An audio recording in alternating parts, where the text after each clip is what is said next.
Have you ever looked at your cat and thought everything was fine? They're eating, they're breathing, they show up at the food bowl on schedule. Most owners see that and assume their cat is perfectly happy. But here's what nobody tells you. Cats are hardwired to hide when something is wrong. It's not stubbornness, it's survival. In the wild, a sick or distressed animal is a target, so your cat has spent thousands of years perfecting the art of looking okay when they absolutely are not. And right now, in millions of homes, cats are quietly struggling while their owners have no idea.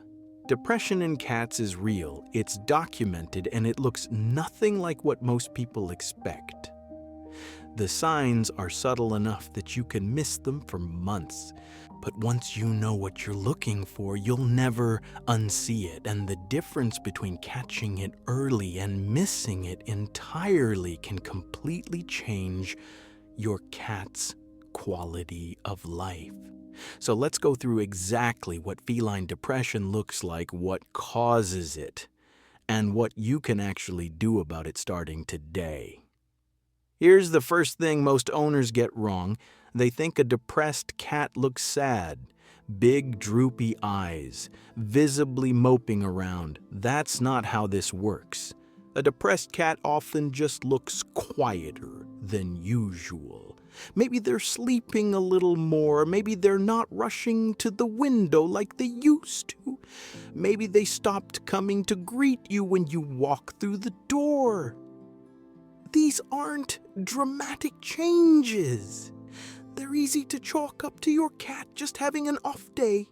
But here's what most people don't realize. Cats sleep between 12 and 16 hours a day normally. So when a depressed cat starts sleeping even more than that, it's easy to miss. The same goes for grooming. A healthy cat spends a significant part of their waking hours keeping themselves clean. When a cat stops caring about that, when their coat starts looking dull or matted or just unkempt, that's your cat's body telling you something has shifted. Vocalization is another one.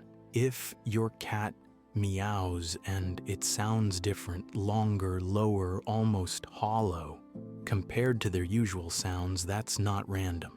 That's communication. Researchers have found that cats actually adjust their vocal patterns based on emotional state. So the deeper, drawn-out meow isn't your cat being dramatic. It's your cat saying something is wrong in the only language they have. Watch for changes in litter box habits too. A fully trained cat suddenly going outside the box isn't spite. Studies suggest depressed or anxious cats do this because the scent of their urine actually calms them. They're trying to self-soothe in a way that makes complete biological sense, even if it makes zero sense to you. Now let's talk about what actually causes this, because this is where most owners are completely blindsided. The number one trigger is change. And here's the thing, it doesn't have to be a big change. It doesn't have to be a move to a new city or a death in the family, though both of those absolutely qualify. It can be something as simple as rearranging the furniture. Remember what we talked about with scent maps? Your cat has spent months, maybe years, building a territorial map of your home. Every surface, every corner, every favorite nap spot is tagged and cataloged in a way that makes them feel secure. When you disrupt that, even with the best intentions, you are literally erasing their version of safety. New pets are another massive one. Here's something most people don't understand about cats. Unlike dogs, the majority of cats are not naturally social with other cats. Bringing a new kitten into your home doesn't feel like a gift to your resident cat. It feels like an invasion. An established cat suddenly sharing their territory can withdraw completely, stop eating, hide for days, and become aggressive. Not because they're difficult, but because everything they counted on just disappeared. Pain is the most underdiagnosed cause of all, especially in senior cats. A cat developing arthritis doesn't limp around obviously crying. They just stop jumping onto their favorite windowsill. They stop engaging with their environment. And that loss of enrichment, that shrinking of their world, feeds directly into depression. Vets call it one of the leading clinical causes of feline depression. The pain causes the withdrawal causes the depression. And owners see a quieter old cat and assume it's just aging. Ever noticed your cat getting clingier all of a sudden? Or the opposite, completely disappearing under the bed for hours when they used to be right at your feet?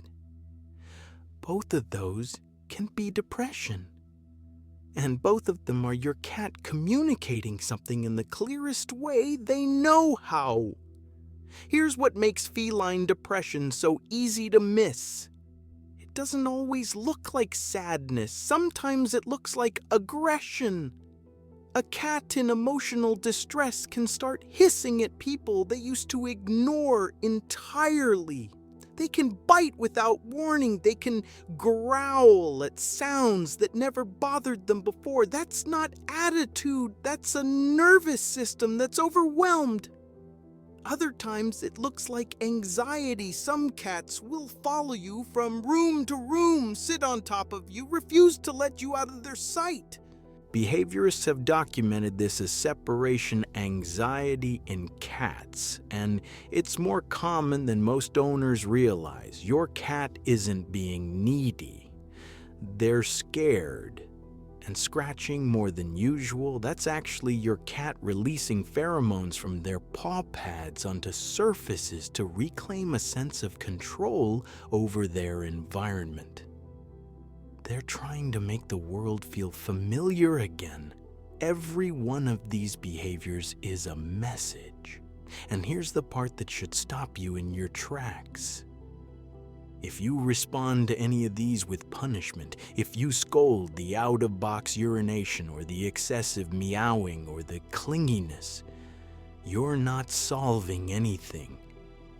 You're compounding the anxiety. You're breaking the bond exactly when your cat needs it most. So what do you actually do?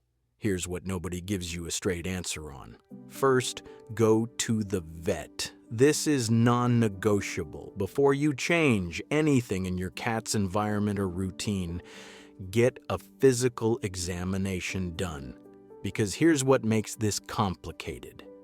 Depression and illness share almost every symptom. Hiding, reduced appetite, low energy, changes in grooming. A cat with kidney disease looks remarkably similar to a depressed cat. A cat in dental pain does too. Your vet needs to rule out a physical cause before you can actually address the emotional one. Once you have that clarity, the practical work starts with routine. Same feeding times, same play windows, same spots on the couch at the same hour. Cats don't experience routine as boring. They experience it as proof that the world is stable. Remember how we talked about cats adjusting their entire sleep cycles to mirror their owner's schedule? They're doing that because consistency from you is how they regulate themselves emotionally. Play is critical too. 5 to 10 minutes of real engaged play, prey mimicking play, something that activates their hunting sequence, can shift a depressed cat's neurochemistry in ways that are measurable. And if you have multiple cats, make sure resources aren't being competed over. 3 litter boxes for 2 cats, separate feeding stations, spaces that belong to each cat without contest. Environmental enrichment fills the gap when stimulation is what's been missing. puzzle feeders, window perches with bird feeders outside, rotating toys that feel new and worth investigating. If the depression is tied to a medical diagnosis, your vet might recommend medication, and that's not something to shy away from. Antidepressants and anti-anxiety treatments for cats exist, they work, and sometimes they're exactly what a cat needs to get back to themselves. The recovery timeline varies. Pain-related depression can turn around quickly once the pain is treated.